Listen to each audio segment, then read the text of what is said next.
Between the Ruby and Tobacco Root Mountains in southwest Montana, the legendary Beaverhead River meets the Big Hole and Ruby to form the Jefferson River at the little town of Twin Bridges. Lewis and Clark passed this way in 1805, following the Beaverhead upstream, seeking a gap through the westward mountains.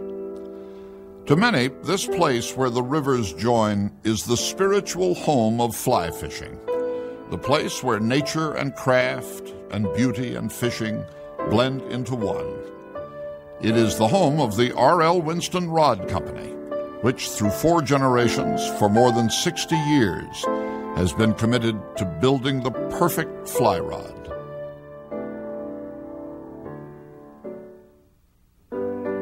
No one knows the true origin of the Winston Rod Company. Following the stock market crash of 1929, an eccentric inventor in San Francisco, Lou Stoner, bought the company with his friend Robert Winther.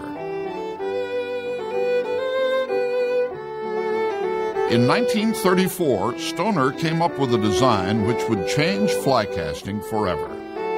Stoner's patented invention created a lighter and stronger fly rod by hollowing the 6 bamboo sections. And for the next 40 years, Winston rods shattered virtually all distance casting world records. John Tarantino, Primo Levinas, Red Loscott, Marvin Hedge, all set casting records using hollow-fluted Winston rods. In 1946, after the Second World War, Doug Merrick, a noted angler from the Golden Gate Angling and Casting Club in San Francisco, walked into the shop as a customer. 2 days later, he was hired. He spent the rest of his working life making Winston rods. Merrick experimented with new materials, and in the early 1950s, Winston began building fiberglass rods as well, incorporating the design features of bamboo with the lighter weight of fiberglass. The rods were enormously popular.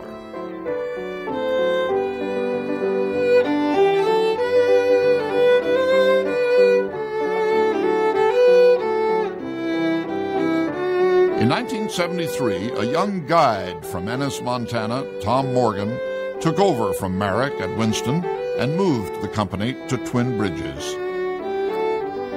In 1976, Glenn Brackett became Morgan's partner. While Tom Morgan redesigned Winston's glass rods using the new lightweight graphite material, Glenn Brackett dedicated himself to perfecting Winston's split bamboo fly rods. Almost 20 years later, another young man with a passion for fly fishing, David Ondaatje, joined Morgan and Brackett and became the owner of Winston.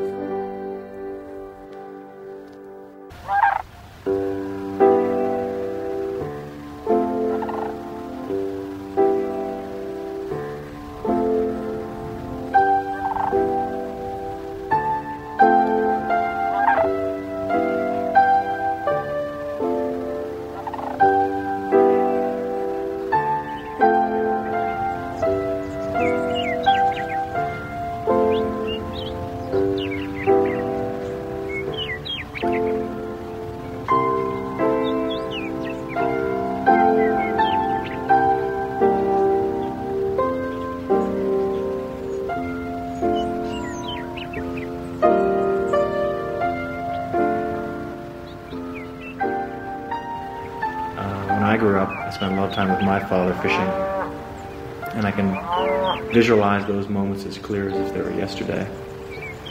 I think people need to spend more time doing it, and we at Winston are kind of committed toward helping bring that back to some degree, I guess. Fly fishing, at the same time, lends itself to an appreciation for things that are beautiful. The rod, certainly. The fish, the wildlife, the environment, the mountains. People really should spend more time, looking around and appreciating what's out there, getting away, or at least taking a break from their fast-paced lives. And so I think, as a whole, we can kind of feel good that we're doing our part in helping contribute to that attitude. There's a certain personal pride as well in being associated with a company which makes the best product of its kind in the world. It reflects well on everyone. Twin Bridges is a very small town in Montana with fewer than 400 persons, yet we receive letters from all over the world, England, Japan, Scandinavia, Canada. We really enjoy what we do and take enormous satisfaction that we can make somebody happy and help foster their love for the sport and their appreciation for the outdoors. And it's our hope that that doesn't change, that Montana doesn't change, because people really have to have a place to get away to.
European rod builders first recognized that bamboo from the Tonkin Gulf of China was a perfect material for fishing rods.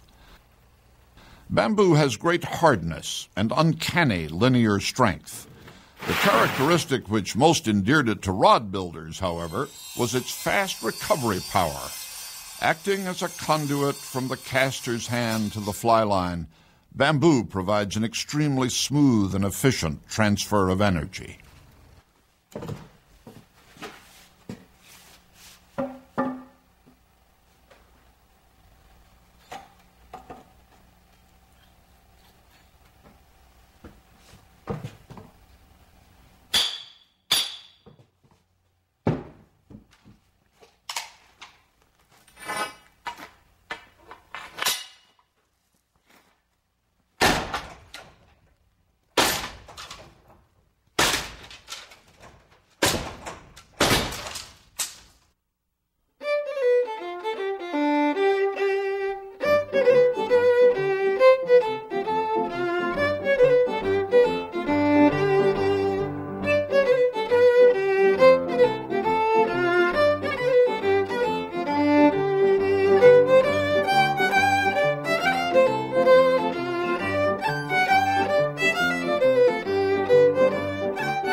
Catch him on 3 passes or 2 passes? About two. Two to finish. From where we're at. Okay, and then the butt strips, you'll have to catch those and hollow them too. So right. That's going to take some time.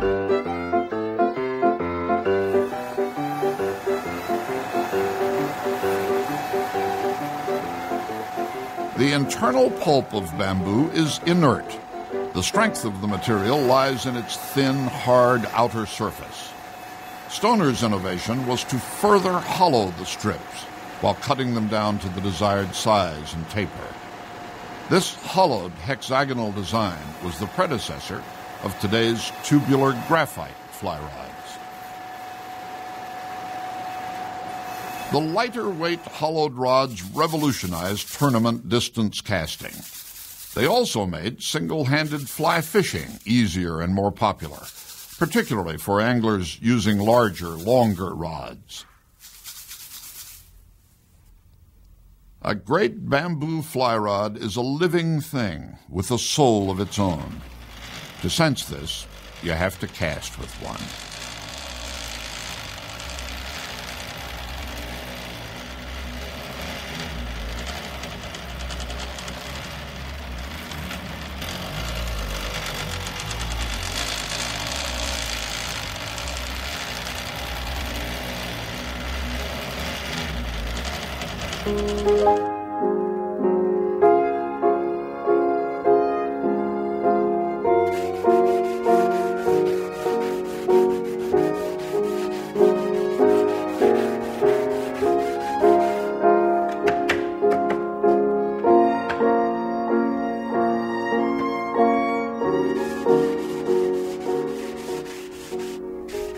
I benefited by having many good teachers over the years, and still do benefit. But one lesson that best expresses what this craft is all about came through my mentor, Gary Howells. In the beginning, the first years of my apprenticeship, I made certain demands of Gary's years of experience and knowledge about rod building. Gary, of course, would politely listen and smile until it was one day he replied with, "Glenn, after you've built your first 100 bamboo rods, come and ask me again those questions." I did, and he honored me with his wealth of knowledge and his continuing friendship.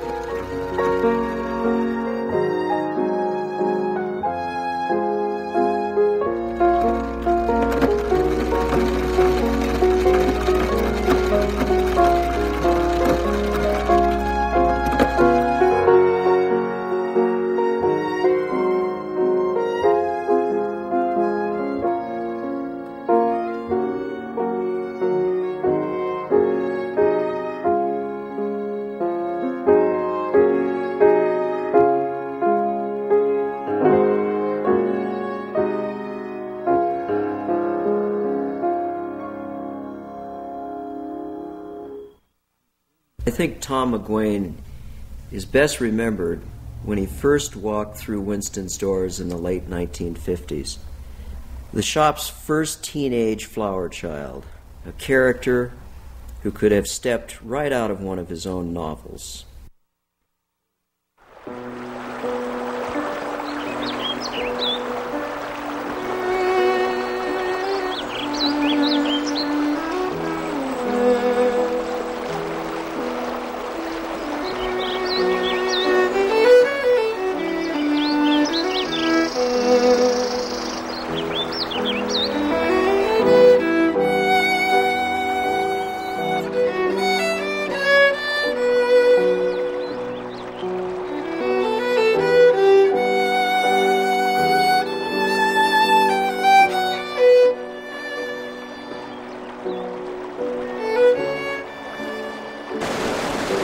One thing I like about Mike, he never talks about a strike indicator. He always calls it a bobber. I never. remember, watch the bobber very closely.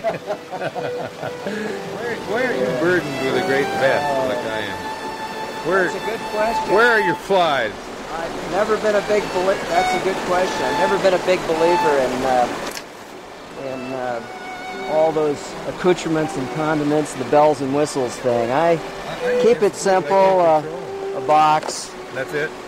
You know, it's a little leader material. God. And thou, you know, and right. Thou being the fish, right? Very much that way. No, that's been my opinion.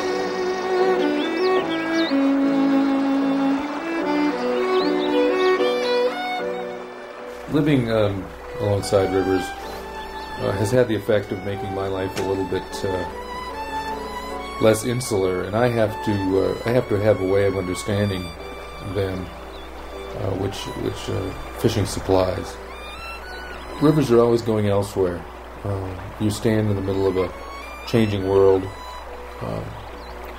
trying to understand its life forms and the riparian life and the lives of birds and animals that depend on rivers for their own well-being. Water is heading downhill. It's heading, in this case, from the Boulder to the Yellowstone to the Missouri to the Mississippi to the Gulf of Mexico. It kind of ties us to the planet in a funny way, because looking into a river is like looking into a fire. There's an element of eternity, an element of something larger than anything that can be easily grasped, a mystery that you never completely solve, but never lose interest in trying to solve. And for scientists, there may be another approach to it, but for me, angling is the only door into the mystery.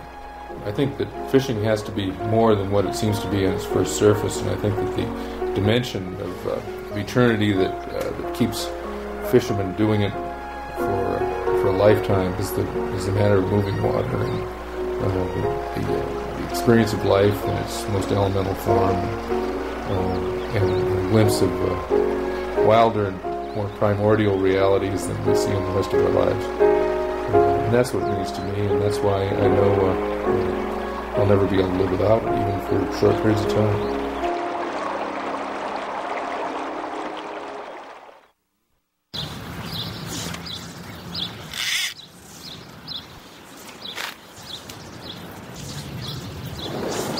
Well, this rod feels a little bit too soft in the butt. It's a nice, smooth casting rod, but for a 7-weight, I'm looking for a rod that has a little bit more overall strength in this so that you can pick line up off the water and make a good, strong cast.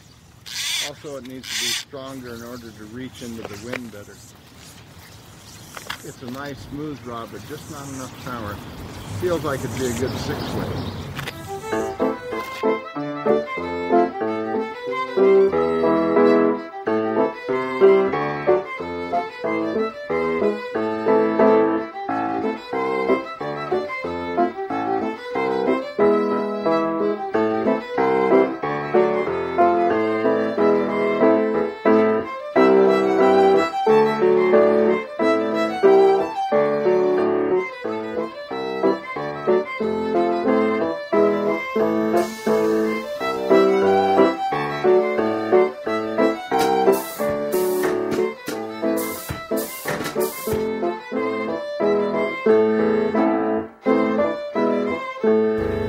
You look at the history of our rods going back to the bamboo and the fiberglass. Winston's always made great fishing rods. And we have a heritage of rod design that we can go back to in the bamboo and the fiberglass and now in the graphite.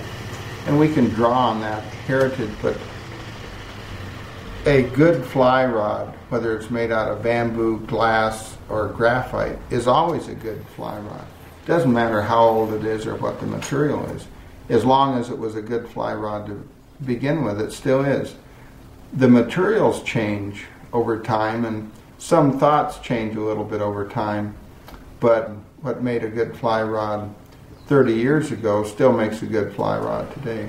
When you're out on the trout stream, even though the leaders have changed, flies have changed, lines have changed, you're still fishing basically the same distances.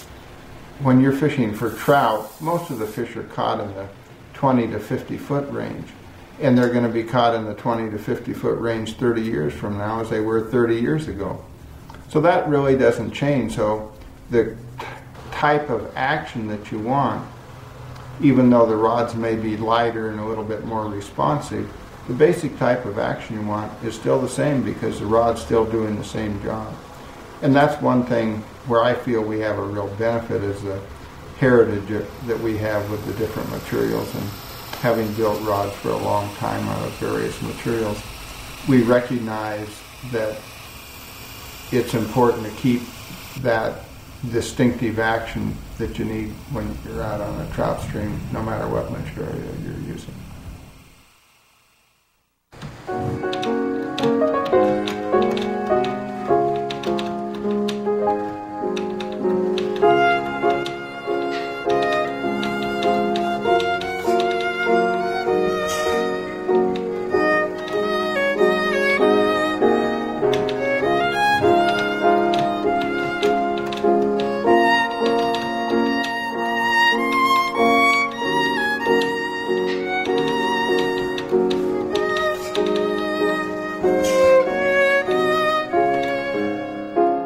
Winston company, in line with its rods, it wants to make something not just functional, but something very appealing to the eye. And that might be where Winston stands apart in the rest of the industry, in that it takes the time to develop a product that is pleasing. You feel happy to go out and use that. We have a lot of customers that'll buy a Winston rod and hold it in their hands and say, oh, this is too beautiful to take out on the stream. We better just put this up on the mantle or something. But to those customers, we say, no, you can't have a Winston rod unless you go out and fish with it. But, the overall beauty of the rod is important, every bit as important as its fishability.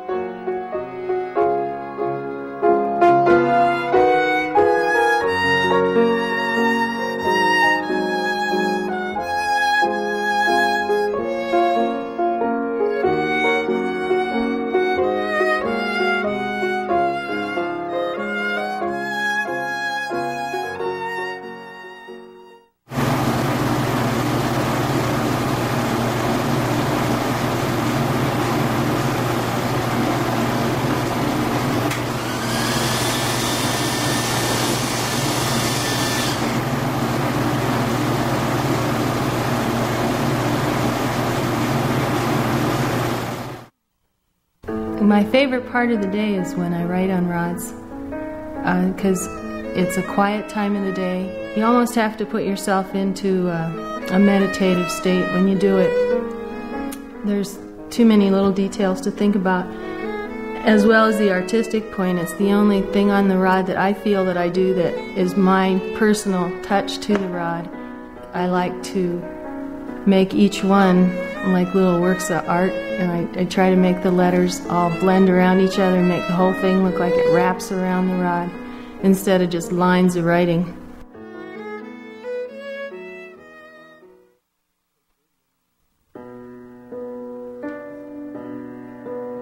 I did this painting for Tom Morgan to commemorate the 60th anniversary of the Winston Rod Company.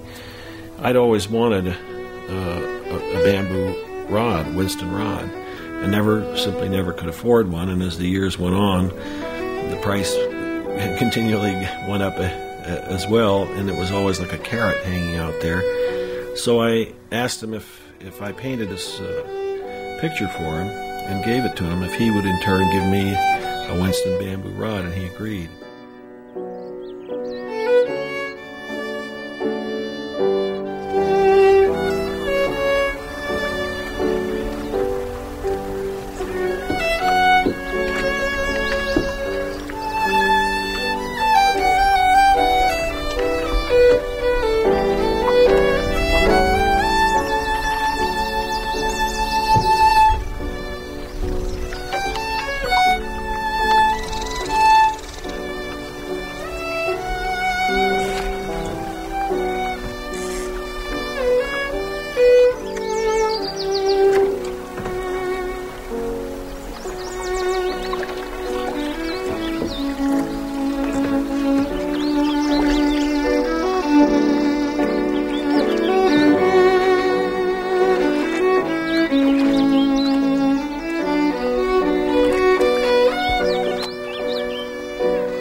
Most artists are probably tend to be compulsive people, I guess, and it's so, you know, everything that I do I seem to be compulsive about, whether it's painting or printmaking or cooking or fishing.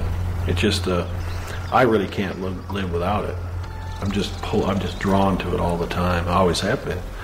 And I would just miss it terribly if I couldn't do it. I mean, you just get this craving where you have to do it.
The past at Winston is part of its future. Art and passion, energy and vision. 4 generations of fishermen, blending imagination with craftsmanship, innovation with tradition. Ted Trueblood said, "Winston is the standard by which all other rods are judged."